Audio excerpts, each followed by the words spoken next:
जुदा-जुदा आमचाइ कितिगै काताखाल खबै कुबुनि लामा खलाइरियावै नरजाक तंबाइखा गोबांमा बरक नरजोंनाय रगनो तंना बागै थाइ खलाइरनानि आवाय बाक्सा लामा गाहाम ड्रेन नोंजोंनाय दैनि शेप साब खलाइरनानि नाहार मुंगतियै CPIM सालथां त्रिपुरा हांकर कमिटिनि लुवाजि मुंबाय दिनै एप्रिल 14 सालमारि सांग्रं सल आगुलि ओरियेन्ट जमनि आमचाइ निसिमि हिमबत खलाइयै आगरतला म्युनिसिपल कर्पोरेशन कायथाम सानमुं खबै डेपुटेशन याफारि लाइखा CPIM सालथां त्रिपुरा हांकर कमिटी বিভিন্ন ক্ষেত্রে এগুলো প্রত্যাহার করতে হবে অবিলম্বে। মোট কথা হচ্ছে আগরতলার নাগরিক জীবনে এখন যে একটা দুর্বিষহ অবস্থা, পরিবেশ দূষণ সহ নানা দিক থেকে এই আগরতলা পুর নিগমের অপদার্থতার কারণে এর বিরুদ্ধে আমরা আজকে প্রতিবাদ জানাবো। আমরা দাবি সনদ তৈরি করেছি, এই দাবিগুলো নিয়ে আমরা গণডেপুটেশন দেব এখান থেকে মিছিল করে গিয়ে। কয়টা দাবি আপনাদের? আমরা মূল দাবি 3টা দাবি করেছি, সঙ্গে আমি যা বললাম এখানে এই বিষয়গুলো আমাদের আছে, এই বিষয়গুলো আমরা এখানে রাখছি। Thank you.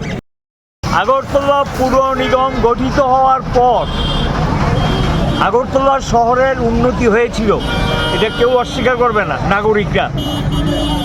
এখন বিজেপি সরকার 2018 সালে ক্ষমতা আসার পর থেকে পর্যায়ক্রমে আগরতলা শহরের উপর মানুষের উপরে ট্যাক্সের বোঝা চাপিয়ে দিচ্ছে। জল কর থেকে সম্পদ কর থেকে কোনো কর কোনো ফি প্রায় কোনোটার ক্ষেত্রে 100 গুণ পর্যন্ত বাড়িয়েছে।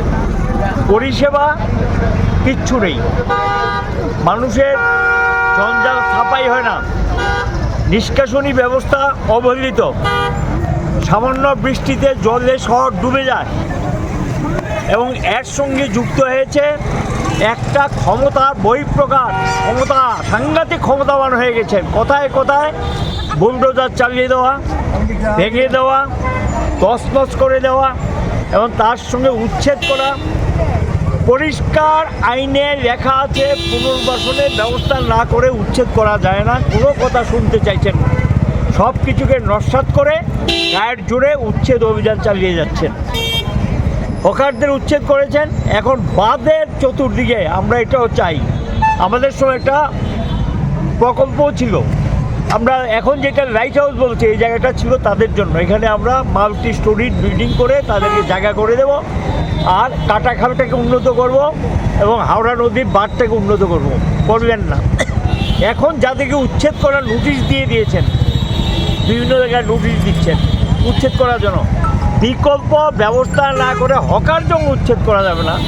যারা কাটাখালের উপরে আছে এবং যারা হাওড়া নদীর বাঁধের পাশে আছে তাদেরকে নিয়ে বিকল্প ব্যবস্থা করতে হবে, এগুলো আমাদের পরিষ্কার বক্তব্য। এই ব্যবস্থাগুলো না করে উচ্ছেদ করা যাবে না এগুলো। আর সঙ্গে একটা বিষয় আমরা যুক্ত করেছি, দিল্লি নয়ডাতে শ্রমিকদেরকে চরম নির্যাতন হয়েছে, 400 গ্রেপ্তার, কয়েকশো আহত এবং এরপরও আন্দোলন চালিয়ে যাচ্ছে।